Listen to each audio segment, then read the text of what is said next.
the chip making process. Your chip bill was a disaster done by Biden. All he does is give tremendous amounts of billions of dollars to chip companies that will do nothing with the money. They're not going to use the money here. They're going to just keep it. They have plenty of money. The one thing they have is they have a lot of money. In our case, all we're doing is saying you can't come in unless you build here. And the largest chip company by far is manufacturer from Taiwan is building here, and it'll give us almost 40% of the chip market just with that. They're spending almost $200 billion in the United States to build a plant, and they've almost started. They'll be doing much of the work in Arizona. So we have a lot of exciting things, but to me, this is one of the most exciting. Now, outside of one specific day, and that's Liberation Day. That's the real Liberation Day of America, and that's going to be in April 2nd, and I look forward to it. We'll have a little news conference. We'll talk about it, but this is very exciting. So we're signing a executive order today that's going to lead to tremendous growth in the automobile industry. As you know, the electric mandate that we did allows you to buy a car now with electric or gasoline-powered or hybrid. You can buy any car you want. We had it so that within a short period of time you had to buy all electric, and the country could never provide the money necessary to build all of those power plants that you would need all over the country. As you know, in the Middle West, they built 8 power stations. That's like the size of this desk or smaller. And they ended up spending $9 billion on 8. And of the 8, 4 of them didn't work. And we're not doing that. So you can buy electric, or you can buy gasoline, or you can buy hybrid, or you can buy whatever you want to buy. And that's the way it should be. The market's going to determine that. And you're going to see prices going down, but it's going to go down specifically because they're going to buy what we're doing, incentivizing companies to, and even countries, but companies to come into America and build. And we're already setting records for new plants. I think the new plant number, the tally is just within a period of a few weeks. It's very large. I want to be accurate. It's very large. And I'd like to ask Will just to come and give some of the basics, and then I'll sign it, and it's off to the races. I think our automobile business will flourish like it's never flourished before. Yes, please, Will. Thank you, sir. As you stated, we've prepared for your attention a proclamation imposing a 25% tariff on foreign-made cars and light trucks. This is in addition to tariffs that are already in place on those goods. In addition to, as you said, spurring increased domestic manufacture of cars and trucks, we expect that these tariffs will result in over $100 billion of new annual revenue to the United States of America in tariff revenue. I think ultimately we could probably anywhere from $600 billion to $1 trillion will be taken in over the relatively short-term period, meaning a year from now, but starting right away. I think we'll go from 600 to $1 trillion within 2 years. And I think we'll be right from the beginning, we're going to be at a very high number, right from the beginning. And right from the beginning, you're going to have a lot of construction jobs, but you're also going to have a lot of automobile jobs. So this is very exciting, but it's also exciting because of what's happening with other aspects. We're going to be doing tariffs on pharmaceuticals in order to bring our pharmaceutical industry back. We don't make anything here in terms of drugs, medical drugs, different types of drugs that you need, medicines. It's in other countries, largely made in China, a lot of it made in Ireland. Ireland was very smart. We love Ireland. But we're going to have that. We're going to have lumber. We're going to free up some of our land. And you'll be able to meet a lot of other standards like fire cuts. If Los Angeles had fire cuts, which they didn't have, that's a gap of half a football field between areas. You wouldn't have had the fires. They would have been contained. But you have fire cuts. And by the way, you sell that wood for a lot of money, a lot of profit is made from that. But we're going to be doing lumber. We're freeing up our land so that we don't have to use outside sources of lumber. Energy, we're doing fantastically well at. The energy prices have been coming down rapidly as we increase supply, and we've already done that. We have Chris and Doug are doing a fantastic job in that. That's Department of Energy and Department of Interior. And they're working together hand in hand because Interior has the land and Energy has the ability to do the drilling and do what they have to do. Our coal areas are going to be opened up for clean, beautiful coal. Germany's opening up many coal plants now. You know, they tried the wind and it didn't work. They almost went out of business. They almost went bankrupt. They tried wind, which is a disaster because it's too expensive and it doesn't look good, kills all the birds, a lot of problems. But Germany is now building a lot of coal plants. China is building one a week. Think of that. And they're using coal, which is very powerful. Coal is a very powerful energy. And we're opening up our coal mines again, and we're going to do, I call it beautiful, clean coal. The technology is so good now that coal can give you tremendous power. At the same time, it can be very clean. But we're also obviously doing oil and gas and various other things. You can do pretty much whatever you want. We don't like the wind because we think it ruins the landscapes, the plains, ruins them. And it's got a lot of problems. It's also by far the most expensive energy. It looks horrible in the oceans. It's dangerous in the oceans in terms of navigation. And if you look at what's happening with whales, you know, in one area, they lost 2 whales, like in 20 years, washed ashore. And this year they had 17 wash ashore. So there's something happened out there. There's something driving the whales a little bit loco, but they lost 2 in 20 years. And now they lost 17 in a short period of time. So it's something wrong out there. So this is very exciting. This is going to lead to the construction of a lot of plants, in this case, auto plants. And you're going to see numbers like you haven't seen, both in terms of employment. It takes a little while. You're going to have great construction numbers initially, and then ultimately you're going to have a lot of people making a lot of cars. And one other thing, we have the Speaker of the House with us who's doing a fantastic job. And where's Mike? And we're trying to get approved. Mike, thank you very much for being here. We're trying to get approved, if we can. If you borrow money to buy a car, you're allowed to deduct interest payments for purposes of income tax, but only if the car is made in America. So if the car is made in America, you get a loan, you can deduct the interest. That's a big saving. A lot of people in that part of the world, in terms of buying cars, a lot of them don't think in terms of deductions.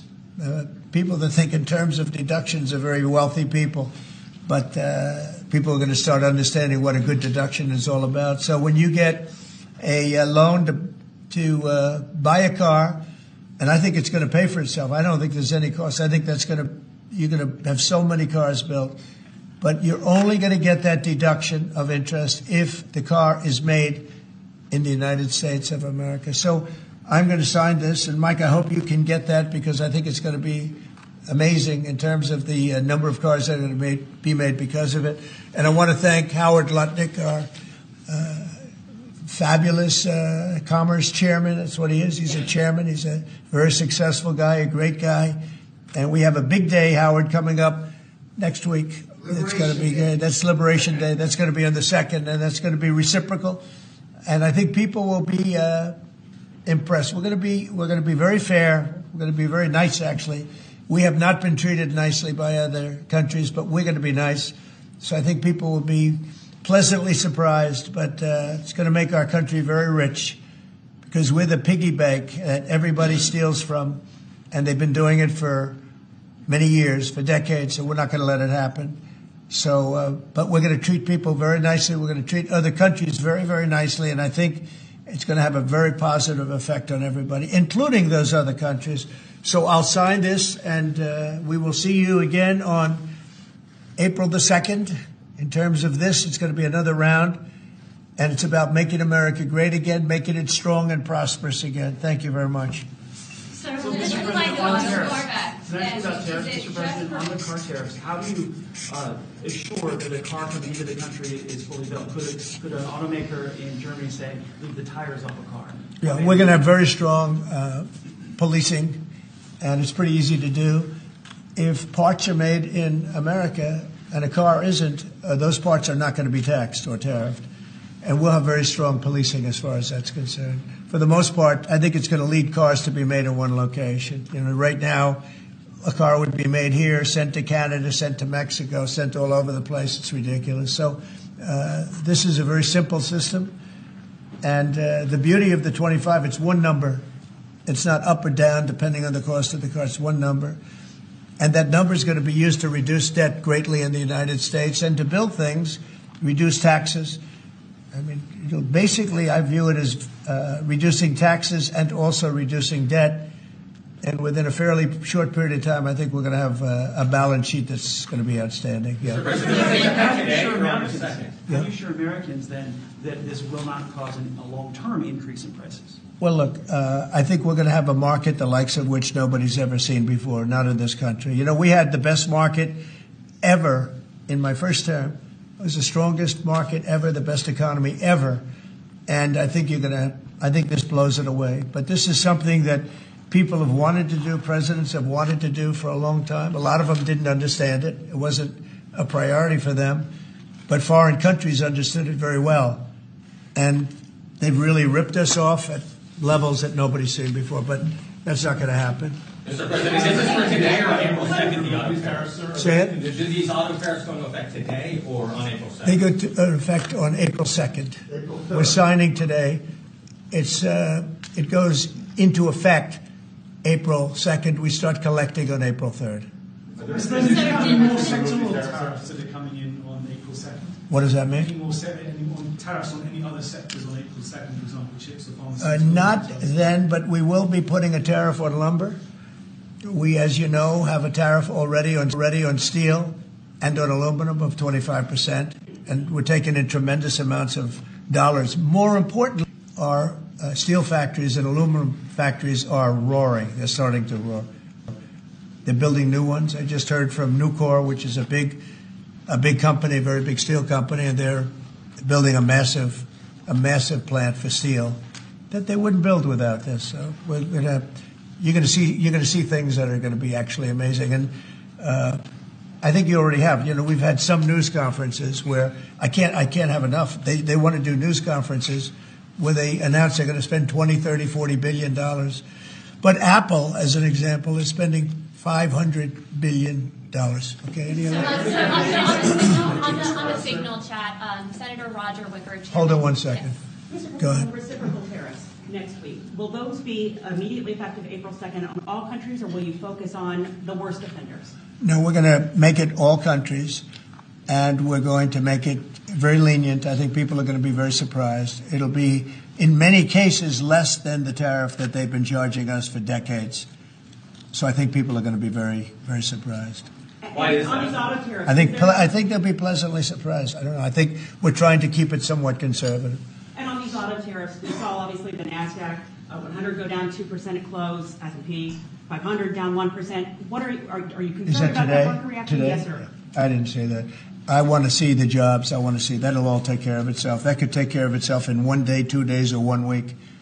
Are there any conditions under which you'd remove these auto tariffs, sir, or is this permanent for the rest of your term in office? Oh, this is permanent. Yeah, 100%. Yeah.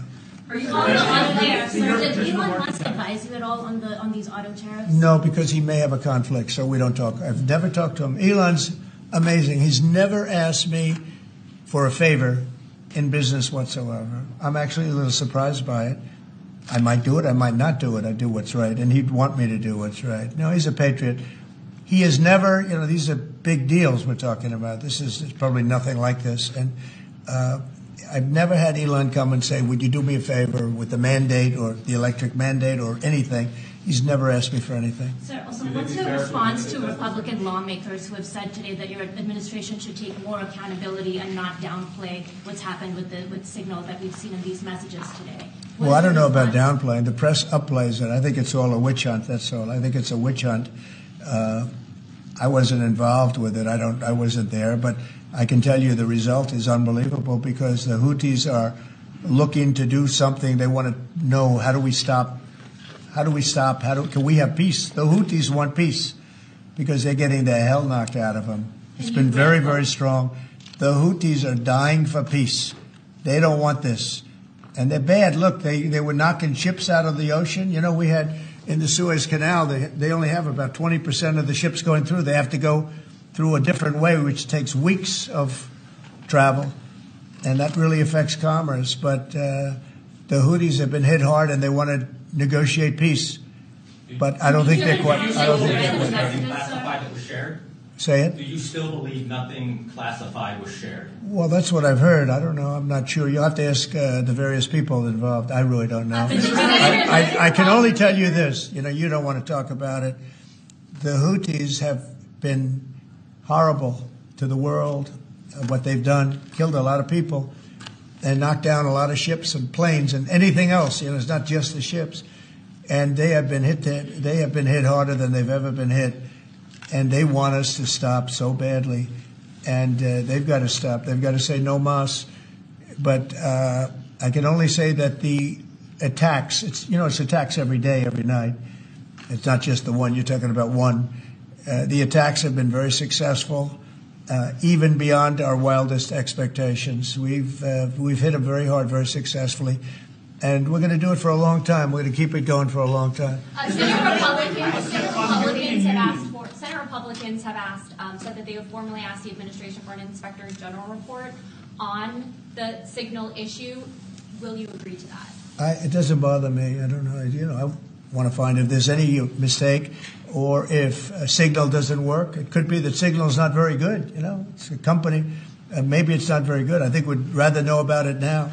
There was no harm done because the attack was unbelievably successful that night, and it has been unbelievably successful every single night for the last 4 or 5 nights. So, and that's the thing that you should be talking about. This is something that should have been done by sleepy Joe Biden, but he was asleep at the wheel, other than when it came to stealing money, of course. Joe Biden should have done this attack on Yemen, which is basically a certain group within Yemen, the Houthis, and this should have been done by Joe Biden, and it wasn't, and that's caused this world a lot of damage and a lot of problems. He's responsible. He's also overseeing the investigation to find out what went wrong. Maybe who's responsible? Mike Waltz says that he's responsible. Well, yeah, Mike Waltz, I guess he claimed responsibility, I would imagine. It had nothing to do with anyone else. It was Mike, I guess. I don't know. I was told it was Mike. But again, the attacks were unbelievably successful, and that's ultimately what you should be talking about, I think. Mike did. He took responsibility for it. His position over this, Mr. Say it? Should Secretary Hegseth consider his position over the signal? Hegseth is doing a great job. He had nothing to do with this. Hegseth. How do you bring Hegseth into it? He had nothing to do with it. Look, it's all a witch hunt. Here we are talking about some of the greatest business deals ever made. The greatest companies in the world are moving into the United States, and you want to ask about whether or not Signal works. I don't know that Signal works. I think Signal could be defective, to be honest with you. And I think that's what we have to, because you use Signal, and we use Signal, and everybody uses Signal, but it could be a defective platform, and we're going to have to find that out. Mr. President, have you been briefed about soldiers in Lithuania? Say it? Have you been briefed about the soldiers in Lithuania who are missing? No, I haven't. Mr. President, have you spoken, sir, with the big 3 automakers about these tariffs? What was their reaction? I have. What was their reaction? It depends on whether or not they have factories here. I can tell you, if they have factories here, they're thrilled. If you don't have factories here, they're going to have to get going and build them, because otherwise they have to pay tariffs. Very simple. And most of those have pretty big factories here, like General Motors has big factories here. They're going to move their parts divisions back to the United States, because some of them were made in Canada and some of them were made in Mexico and other places. They'll be moving their parts division back to the United States in factories where they may be at 60% capacity, so they don't even really have to build too much of a factory. But, generally speaking, if they have factories here, plants here, where they make their cars and equipment, but they make their cars here, they are thrilled. Same thing with the steel industry. Steel industry is now paying a 25% tariff, as you know, I put it on last week, and the business is roaring in the United States. And we can't, because of military, we can't lose the steel industry. If I didn't put the initial tariffs on steel in my first term, you wouldn't be able to have a military, because we wouldn't have. Every steel company would be bankrupt in the United States, and every plant would be closed. But now they're booming. and putting this tariff on, this additional tariff for steel and aluminum, it's making them thrive, and it's already happened. Mr. President, coming up on the deadline for the TikTok sale, will you extend that deadline if you don't have a deal? Do you support Oracle? Well, we will have a form of a deal. TikTok is very popular, very successful, very good. We're going to have a form of a deal, but if it's not finished, it's not a big deal. We'll just extend it. I have the right to have the deal and to extend it if I want. So we'll see whether or not we have a deal. We have a lot of interest in TikTok. Is there a way for a U.S. company to operate it and ByteDance to still have a share of the algorithm? Well, there are numerous ways you can buy TikTok, and we will find the one that's best for the country, for our country. I'm worried about our country more than anything else with respect to TikTok. And China is going to have to play a role in that, possibly, in the form of an approval, maybe. And I think they'll do that. Maybe I'll give them a little reduction in tariffs or something to get it done, because every point in tariff is worth more money than TikTok, if you think. Every point. Tariff is a much bigger world, and TikTok is big. But every point in tariffs is worth more than TikTok. So in order to get China to do, maybe I'd give them a reduction in tariffs as an example. Sounds like something I'd do. You think tariffs are going to be good for Tesla, sir? Good for who? Tesla, which makes it good. Well, he is a fantastic Tesla. Will tariffs be good?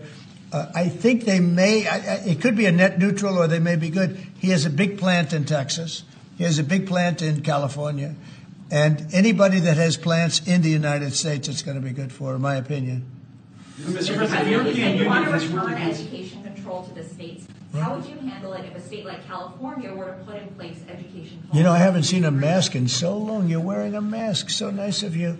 I haven't seen anybody wearing a mask in a long time. It's good. You feel more comfortable, right?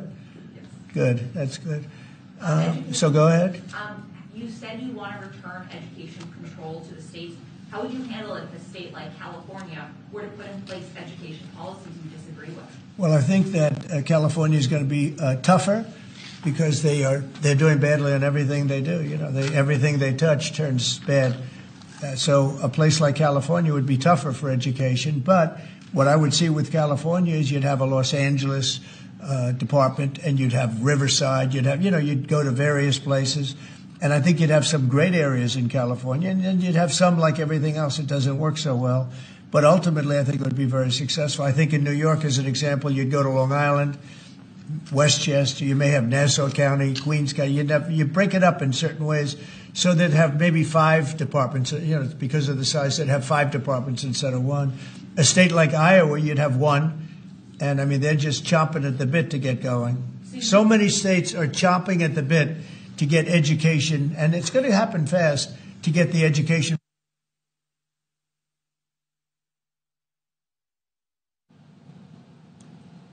गुफ्तगू आप मुलाहिजा करें अमरीकी सदर Donald Trump की। उन्होंने कहा कि अमरीकी सदर ट्रंप ने जंगी मंसूबे लीक होने के जिम्मेदार सोशल मीडिया ऐप को करार दे दिया। सोशल मीडिया ऐप सिग्नल राब्ते का मौसर जरिया नहीं है। बाइडन ने हमले नहीं किए, वो अपने दौर में सोते रहे। ये कहना था अमरीकी सदर ट्रंप का। हौसियों के ठिकानों पर कामयाब हमले किए। जंगी मंसूबा लीक होने की खबरें बेबुनियाद और मीडिया ट्रायल है। जंगी मंसूबा लीक होने की बुनियाद है।